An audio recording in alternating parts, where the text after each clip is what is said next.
যোৱা দিন ধৰি আটগাঁৱত অব্যাহত থকা বিষাক্ত পোকৰ উপদ্ৰৱৰ পিছত আজি ঢিং FRU কৰ্তৃপক্ষই ঢিং আটগাঁৱৰ সুতিপাৰৰ প্ৰগতি পুথিভঁৰালত এক স্বাস্থ্য পৰীক্ষা শিবিৰ অনুষ্ঠিত কৰে। চিকিৎসকসহ আজি পুৱাই ঢিং আটগাঁৱত 8জনীয়া স্বাস্থ্যকৰ্মী দল উপস্থিত হৈ আক্ৰান্ত লোকৰ স্বাস্থ্য পৰীক্ষা কৰি ঔষধ প্ৰদান কৰাৰ লগতে যাৱতীয় পৰামৰ্শ আগবঢ়ায়। য'ত নিজৰ স্বাস্থ্য পৰীক্ষা কৰিবলৈ ওলাই আহিল 90 বছৰীয়া বৃদ্ধা মহিলা। এই বিষাক্ত পোকবিধ ঢিঙত ক্ৰমান্বয়ে বৃদ্ধি পোৱাৰ বন গাহৰিৰ পৰাই উদ্ভৱ হোৱা বুলি চিকিৎসকে সন্দেহ প্ৰকাশ কৰিছে। কি ক'ব আপুনি চিকিৎসক হিচাপে? হয়, আমি আটগাঁও বাহিৰাজৰ পৰা গম পাইছোঁ যে কিবা অচিন পোকে কামুৰিছে। তাৰ ফলত মানুহবিলাক যোনখিনি জেগাত কামুৰিছে তাতে প্ৰচণ্ড বিষ অনুভৱ কৰিছে। কিছুমান মানুহে জ্বৰতো ভুগিছে আৰু কিছুমান মানুহৰ মূৰ ঘূৰণি বা বমিও হৈছে।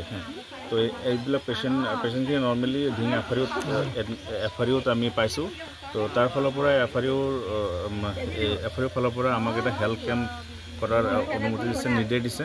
তো সেই মৰ্মে আজি আমি আহি আটগাঁৱত হেল্থ কেম্পত আমি আহিছোঁ।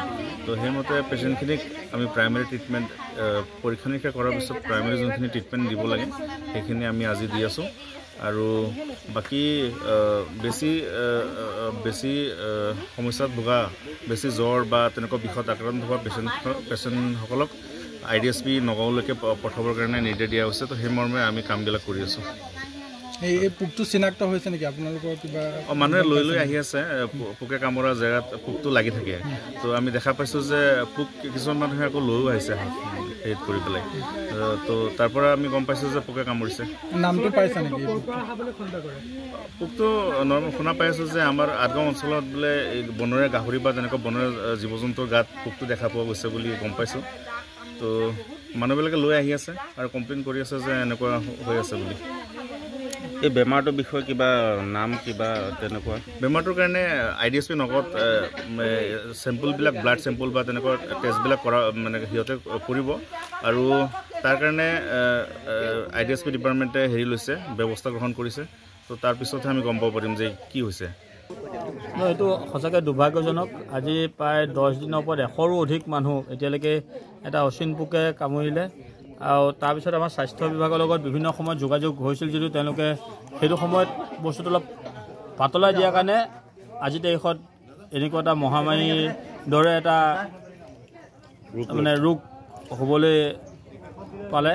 গতিকে আমি শেহতীয়াকৈ হ'লেও যোৱাকালি নগাঁও জিলা স্বাস্থ্য বিষয়াই আমি যোগাযোগ কৰাৰ পিছত তেওঁলোকে এটা টীম পঠাই ঘৰে ঘৰে ব্লাডৰ চেম্পুল লৈছে। আৰু আজিও আপোনালোকে দেখিছে যে এটা হেল্থ চেকআপৰ কাৰণে এটা গপচ টীম ঢিং FRUৰ পৰা তেওঁলোকে পঠাইছে। গতিকে আমি শেহতীয়াকৈ হ'লেও তেওঁলোকক ধন্যবাদ জনাইছোঁ।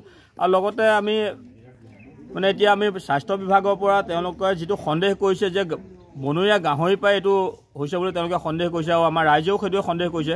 গতিকে আমি ফৰেষ্ট ডিপাৰ্টমেণ্ট যিটো বিয়াগুম এটা বিভাগ, গতিকে তেখেতসকলে 15 দিন হ'ল আজিলৈকে তেওঁলোকে কোনো এটা খবৰ লোৱা নাই। যদি বনৰীয়া গাহৰিৰ পৰা বনৰীয়া জীৱ জন্তুৰ পৰা বিয়পাৰ পিছতো তেওঁলোকে এটা খবৰ লোৱা নাই। গতিকে আমি ফৰেষ্ট বিভাগক ধিক্কাৰ দিছোঁ। আৰু লগতে নগাঁও জিলা ফৰেষ্ট বিভাগৰ তাৰমানে যি উচ্চ পৰ্যায়ৰ মানে অফিচাৰ আছে তেওঁলোকক আমি অতি সোনকালে ঢিঙত আহি ইয়াৰ ওপৰত বুজ ল'বলৈ অনুৰোধ জনাইছোঁ। যিটো বনৰীয়া গাহৰিৰ ওপৰত তেওঁলোকে অতি সোনকালে এটা পদক্ষেপ ল'বৰ কাৰণে আমি দাবী জনাইছোঁ। আৰু অসম চৰকাৰকো আমি দাবী জনাইছোঁ যে বিয়াগুম বিষয়াসকলক AC ৰুমত বহি থকাতকৈ ৰাইজৰ মাজলৈ আহিবলৈ আপোনালোকে মুখ্যমন্ত্ৰী মহোদয়ে অনুৰোধ জনাওক। আৰু মুখ্যমন্ত্ৰী মহোদয়ে সদায় কৈ আছে যে শূন্য সহনশীলতাত কাম কৰিব লাগে আৰু সকলো বিষয়া কৰ্মচাৰীক ৰাইজৰ লগত থাকিবৰ কাৰণে তেওঁ জনাই আছে। গতিকে মুখ্যমন্ত্ৰী কথাকো কেৰেপ নকৰি তেওঁলোকে নিজা মতে যদি তেনেকৈ কৈ থাকে, গতিকে আমি ৰাইজৰ পেনৰ পৰা আমি মুখ্যমন্ত্ৰী মহোদয়ক ইয়াৰ ওপৰত বিহিত ব্যৱস্থা ল'বৰ কাৰণে আমি দাবী জনাইছোঁ। এতিয়ালৈকে কিমানজন লোকক অচিন পোকে? প্ৰায় 100 মানুহক এতিয়ালৈকে আনগাঁৱতে প্ৰায় 100 মানুহক এই পোকে কামুৰিছে। আৰু এই পোকে কামোৰাৰ ফলত মানুহবিলাকৰ আপোনালোকে দেখিছে কিছুমানৰ চকু ফুলি গৈছে, বিষত থাকিব পৰা নাই, জ্বৰ হৈছে। গতিকে মানুহে ভয় খাইছে।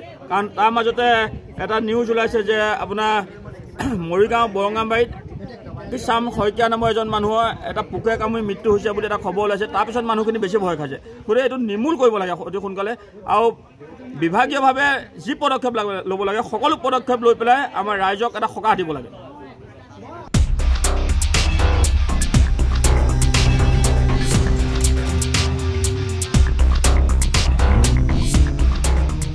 ঢিঙৰ পৰা Joydeep Das report my news any